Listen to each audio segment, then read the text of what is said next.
Never pay for avocado on a sandwich. Just bring your own. It's a lot cheaper. Hi, welcome to this month's Patreon voiceover tutorial. I'm actually going to be putting this one on YouTube as well, just so people kind of know what these are about.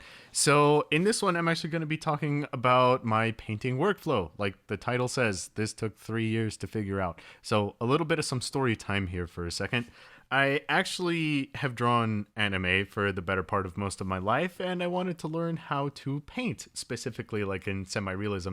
After several attempts for several years, it actually didn't go so great, and I actually set a 5-year goal for myself to figure out how to do it.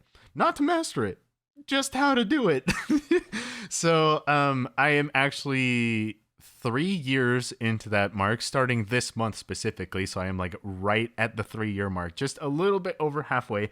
And I actually wanted to share with you guys some of the things that I've learned along the way. So small pointers, little workflow stuff, just things that'll make your life a little bit easier. So hopefully you can watch this video and pick something up from it if this is a thing that you want to do too. Maybe it could give you a couple of months of progress to skip. I don't know.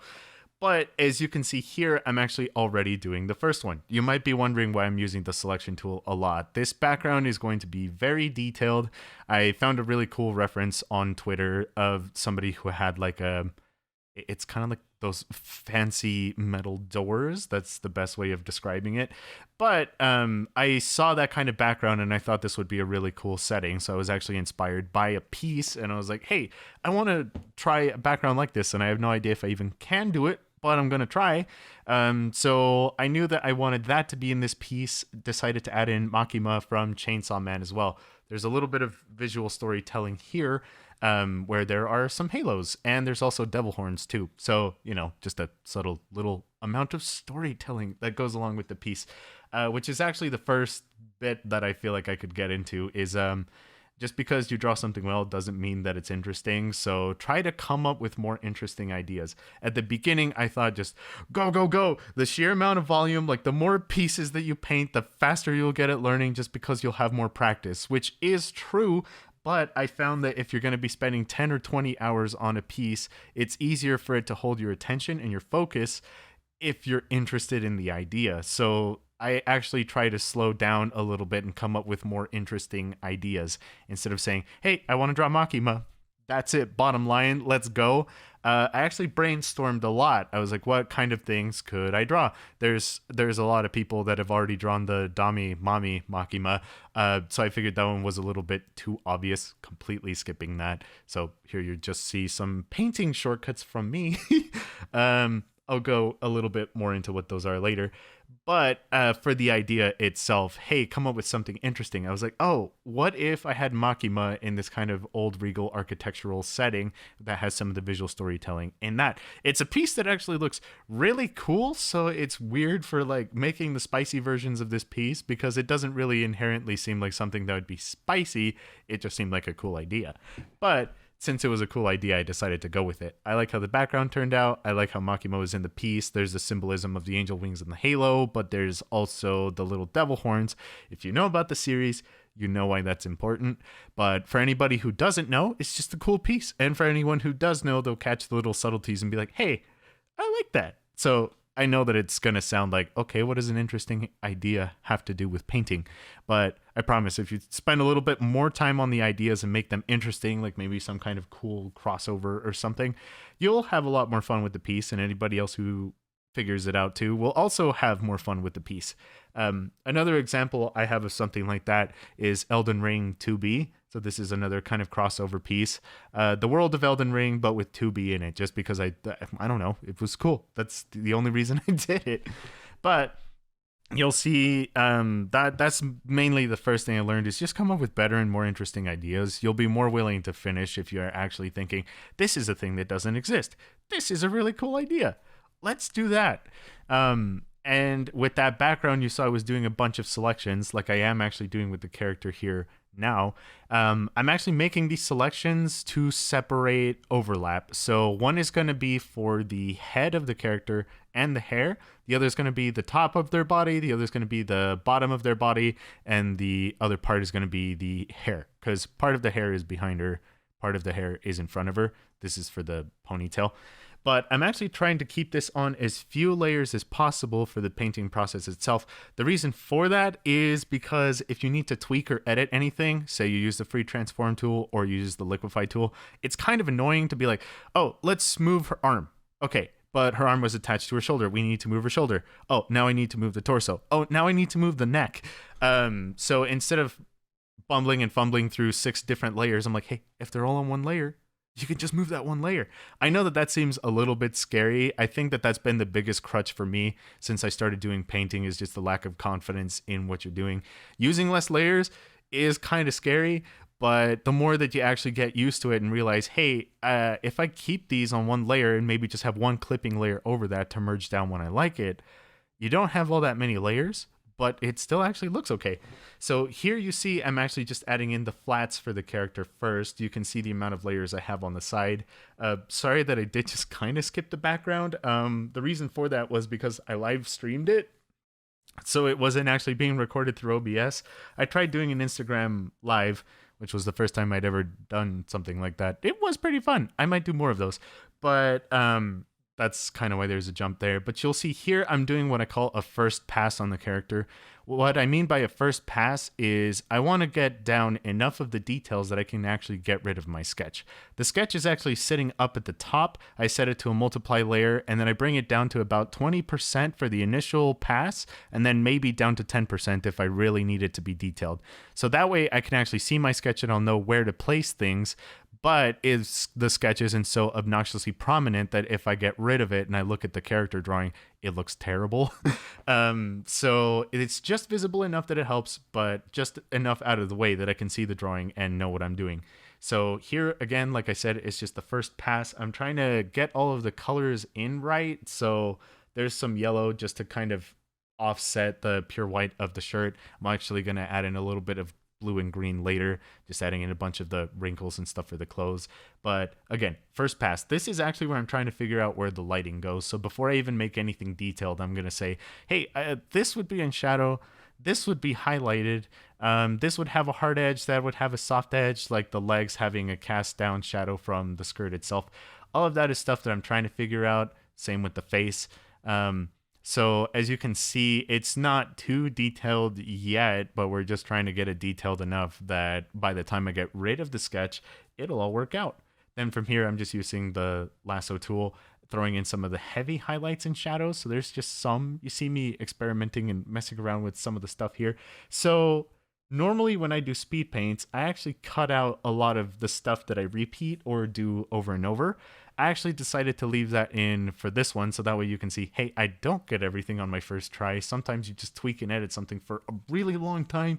So later on in the video where you see me just working on the face and I'm going back and forth, kind of like that, how I did with the skirt, I copied it, I pasted it over, and then I was just moving it and trying to decide which one of those two would look better.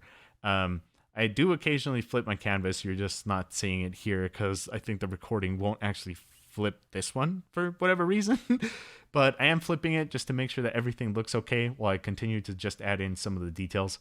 Like I said, the idea of the first pass is not how long does it take. The idea of the first pass is get all the shadows and the highlights in the right place so that by the time I get rid of my sketch, I don't need it. Usually I'll make sure that for things like that, there aren't hands in this piece, but I make sure that the hands are, all the fingers are separated so I can tell where things are. For the clothes and everything else, I make sure that that's separated enough.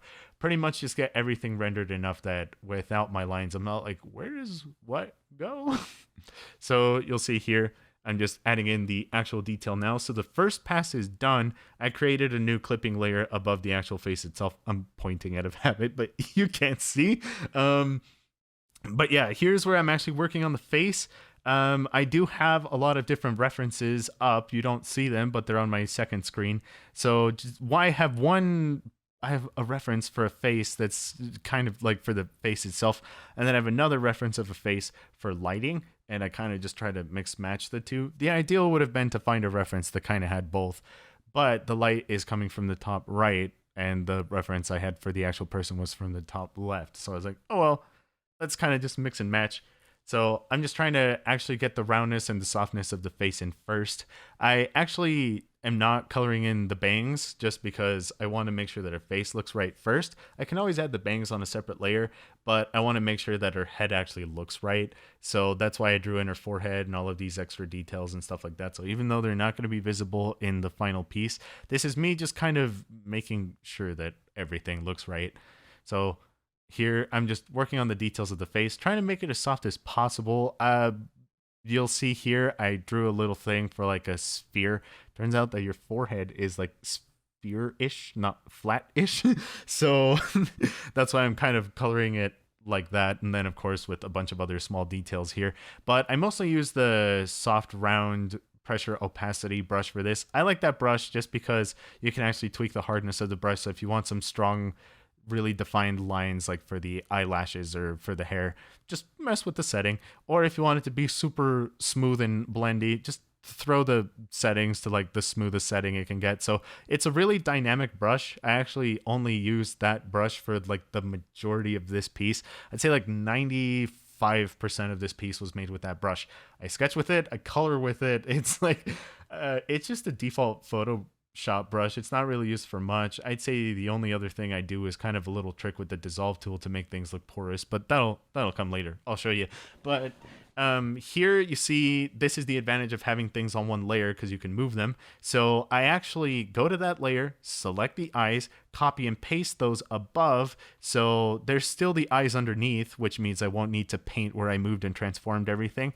But there's the layer above which I can free transform and tweak and rotate, which is great because I don't need to repaint where I moved everything, but I have flexibility in actually moving the face around. And I think the faces do actually take me the longest time. I have no idea how people get the face done right on the first try, but you'll see here I'm moving the entire face now. This is just to fix the proportions, so making sure that her forehead is long enough, that her chin's not too long, and that her face is actually the right size for her head. Going in with the liquify tool and just tweaking some small things here and there. You'll see that I actually go back and forth a lot just because I'm looking at it. I'm like, does this look better or does this look better? Going back to the bangs here, like I was telling you. So now that I have the character's face in it and I know that that's okay, I'm going to actually go in and add the bangs because, I don't know, you know the mentality of hiding like hands because you can't draw hands. I don't want to hide the face because I can't draw the face. Even if the face doesn't show up because it is covered by hair, I still draw the face so I get practice drawing it. But yeah, this takes me forever. And usually it's just to make sure that it doesn't look wonky or it doesn't look creepy or whatever. But, you know, I'm trying to make it look like Makima. I know it doesn't look like the anime Makima. Whatever the semi-realistic version of Makima would look like, that's kind of the vibe I'm trying to capture. Just adding in some of the detailing for the hair at this point. And I know that it looks fast because it's a time lapse, but I think at this point of the drawing, I'm already like 5 hours into just drawing the character. I think the background took like another 3 or 4. I want to say 3 or 4. So it's not too unreasonable to say I'm about 8 hours in. This is all within like the span of a day, so it might seem really, really fast, but I promise it's not fast. Another lesson I learned was to take your time. You really, sometimes you want to get a piece done from start to finish, and you're like, all right, on to the next piece, and on to the next piece, and I found that if you just take a little bit of extra time just to make things just a little bit of extra crisp, that'll help you out a lot. Actually, with this piece, another thing that helps me out is have art friends. So they don't need to be pros. They don't need to be your best friends. If they're just in a random Discord server or something like that, ask for critique or whatever or this or that. Because I had actually been talking to my friends on Discord, and I was like, hey, what do y'all think I could do to make this better? Not this piece specifically, but with my art in general. They had told me maybe a little bit more line definition around the edges. So not making things darker necessarily, but where there's a crease or something, really give it hard definition. So that way there's a separation between light and shadow. So I was like, oh, all right. And they had also told me spend more time detailing the hands. So I was like, all right. It is actually super helpful and super useful when you have other people, because sometimes you're staring at a piece for so long that you kind of lose touch with it. You're so hyper focused on make this like this, make that like that, make sure this is right, make sure that is right, that sometimes it's nice to just take a step back and have somebody else look at it and say, dude, her right hand is drawn like a left hand. And you'll be like, oh, damn it. It's something that's really obvious to you, but not, or it's something really obvious to them, not so obvious to you. So it's good to kind of have that back and forth. You don't need to do it for every piece. You don't need to do it for whatever. But just as a general, when you feel like you're kind of stuck, it might be good to reach out to other people. Just make sure you're reaching out to the right people, because there's people who can give you really unconstructive, actually destructive feedback, and it's not going to help at all. But people who understand art and kind of understand the direction that you specifically want to go in, because anime advice for art, while it is valid, is not going to help me. If painterly advice would help me, but if you know somebody who does the same thing as you, or you just want advice from one of your art buddies, you really like how they do a thing, ask them how they do the thing. So a good part of this is that you don't need to learn on your own. I mean, you're already here, so you know that advice on the internet is free, but yeah, videos, tutorials, just take that information and decide whether or not it's actually helpful or right for you. But yeah, outside criticism, especially if it's from friends, it doesn't. I say criticism like it's bad. It's not, but criticism / critique, it'll help.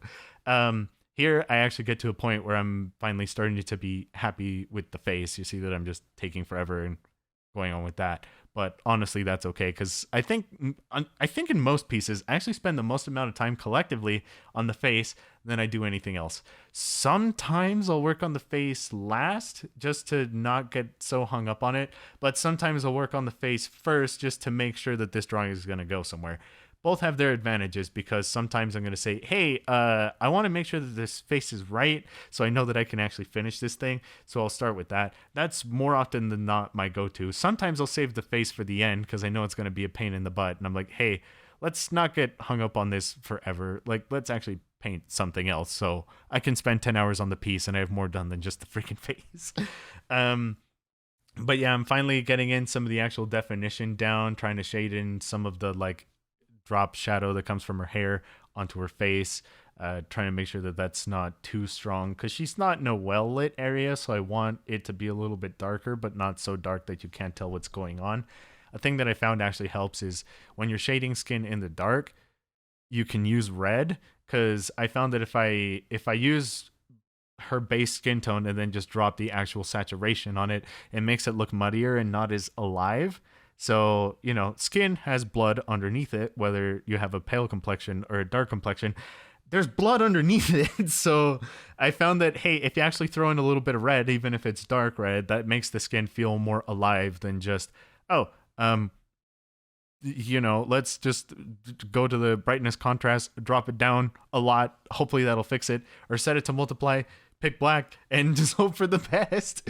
But I do actually like picking my own colors for the most part. I mostly do most of my color adjustments at the very end. So when I'm actually working on the character, I try to pick my own colors for the most part, just to make sure that it kind of blends and goes well together. And then later, if I need to lighten up or darken things, or add more saturation here or add more saturation there, I usually do that at the end, just so I don't get distracted. Because in this first phase, it's actually just, hey, make the character look right.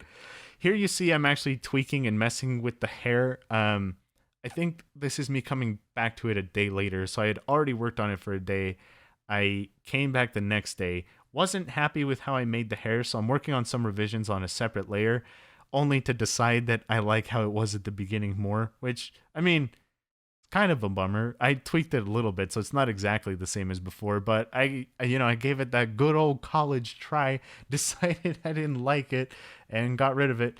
But it's good to at least try things out, because that's kind of where you'll learn. I feel like a lot of these pieces are trial and error. It's not just, oh, hey, I have this vision for the piece and it's going to go exactly this way. And 100% no problems involved. There's no tweaking, there's no editing. I have a general idea. I'd say like maybe 50% figured out in my head once I draw it out and I put it on the canvas. Once I actually start coloring, that's where I tweak and modify things. So I'm like, hey, this might work better. This didn't quite work as well as I had hoped, so let's work on that. Here, I'm just actually starting to add a little bit of the line definition. I think it's funny how some things are simple to draw and then other things are unexpectedly difficult to draw. For me, that's shirts, specifically white shirts, specifically white dress shirts. Like those are the bane of my existence. Um, T-shirts typically won't have as many wrinkles as these do. I guess she either does or doesn't iron her shirt. But I'm trying to find that balance between there's hard to find edges and it's still like a soft shirt. I want to convey texture in this. I'd want to say if this was a white dress shirt, it's probably made out of like satin or something, but it's definitely not made out of cotton. So it's a little bit shiny, slightly reflective. It's one of them fancier dress shirts, you know. I'd assume that Makima would have the drip, so we're trying to give her like that kind of shirt. Visual storytelling.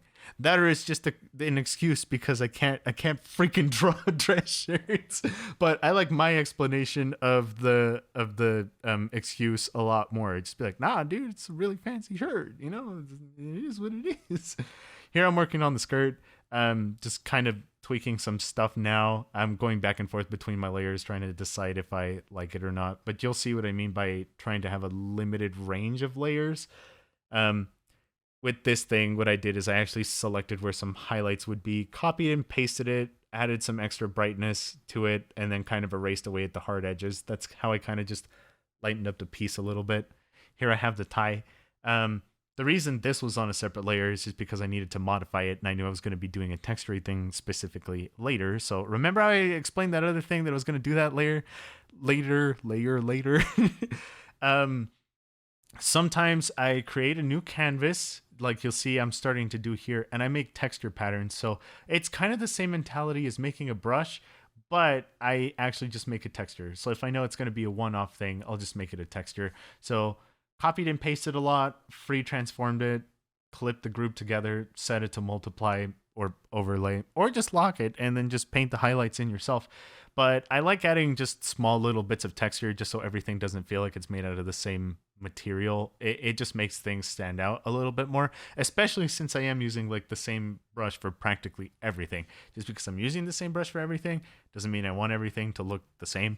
So yeah, that's just the little things I do. I could have used a custom brush for that, but instead I just manually made the texture because I was like, this will work, especially for what I needed to do. Here you see me adding in some just like of the harder edges. This is applied critique. So normally I would stop at the shirt where it was at, but I was like, hey, she's in the dark, so there would probably be some heavily dark creases. So I just added those in. I actually had that critique before I worked on this piece, so I knew going into this piece, I want to apply this. I want to learn this. So I still want to apply that hands thing. So I know for my next piece, I'm going to have hands in that and really try to make those rendered. But for this one, I was like, hey, those, the defined edges, like really work on your defined edges. Not that they need to be darker. They just need to be defined edges, not making it look as blendy smooth. So I was like, okay, let's try to add some line definition to this. So just adding a little bit of texturing, just liquify, trying to make sure that everything looks right. Now we're actually starting into the skirt, I think. Nope, face. I guess I felt like this needed a little bit of contrast. The benefit of having a second monitor is when you have a preview of the drawing that's full screen, you can look at it. And a lot of how I make my decisions is I'll look at the full screen picture and say, this needs more contrast. This needs to be brighter. This needs to be darker. This needs more green. This needs more blue. So I always have a full screen version of this piece on my second monitor. I'll look at that, decide what it needs, and then I'll kind of just go back in and work on whatever I need to in the piece itself. I usually use that as a reference, and I think it's really useful because you always get to see the big picture. Because with a digital piece, if you zoom in and you're kind of hyper fixated on something, you're like, yeah, this looks great, and you make it super detailed, and you zoom out, you're like, oh, the light source changed like 6 times. And I find that if it's a bit more consistent with the lights and the darks in the actual piece itself, it'll look more cohesive. I'm adding a little bit of green to her skirt itself, trying to figure that out, just because the background itself kind of has this green tint to it. Originally, I was actually going to go with red, but it was a little bit too on the nose and looked a lot like hell. So I was like, nah, that's kind of a little too on the nose. So I dialed it back to like a blue-green-ish. So I was like, yeah, this is looking like the Chamber of Secrets now. I like that.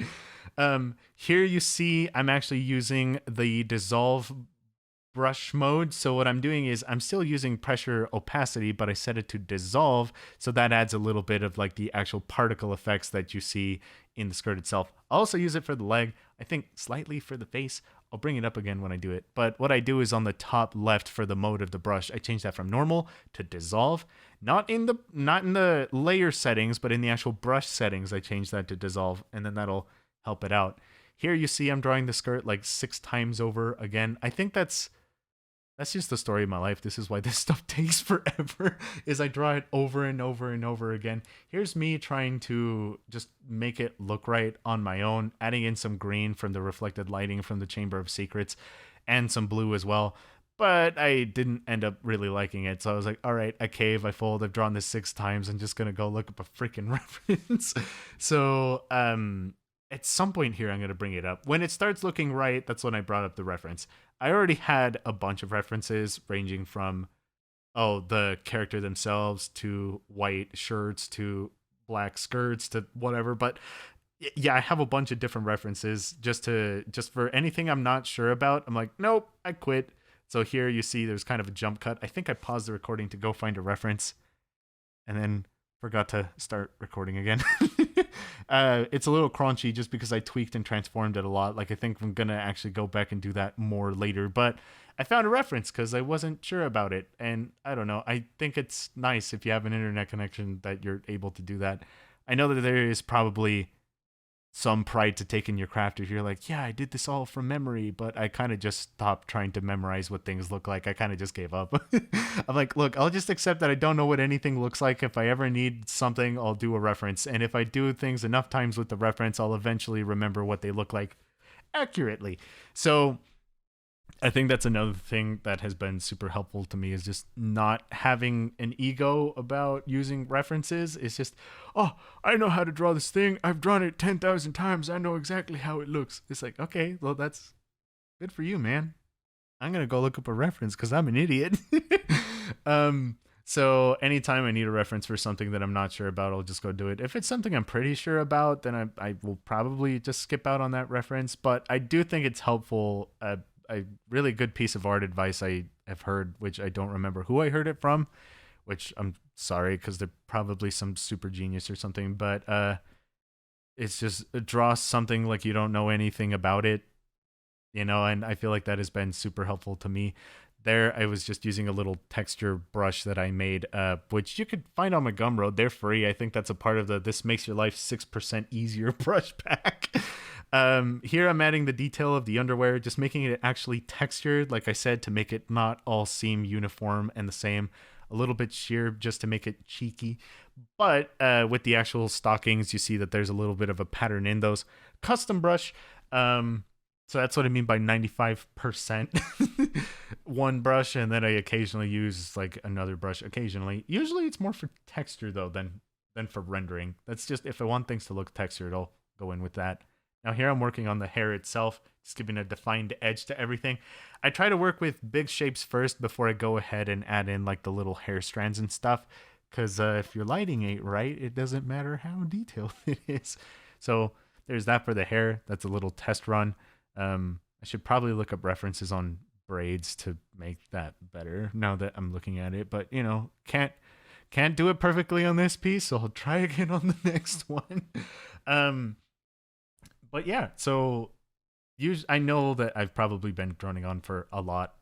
Sorry about that. I'm kind of just explaining things as I'm going, trying to keep up with this commentary. But, when you condense, I want to say like 12 hours into 30 minutes, it moves a little fast. So what I might end up doing is, instead of doing a whole voiceover narrated for everything in a piece, the next couple of ones might be segmented. Like, this is how I draw eyes. This is how I draw hair. This is how I draw faces. If there's any of those in particular you want me to do, I still got another Patreon tutorial that I'm going to be uploading for free. So if you watched all the way through on this one and you kept up with my ramblings of madness, good for you.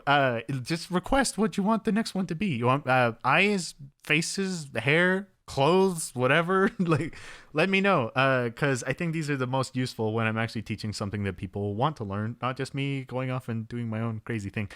But yeah, here's the character done for the most part. This is Makima chilling in the Chamber of Secrets. I hope you guys liked the video. I hope you found it useful, or if it's not useful, I hope you at least found it entertaining. And yeah, if you like what I do and you want to see more, there's spicy versions of this drawing too. Those will be on Patreon. Bye!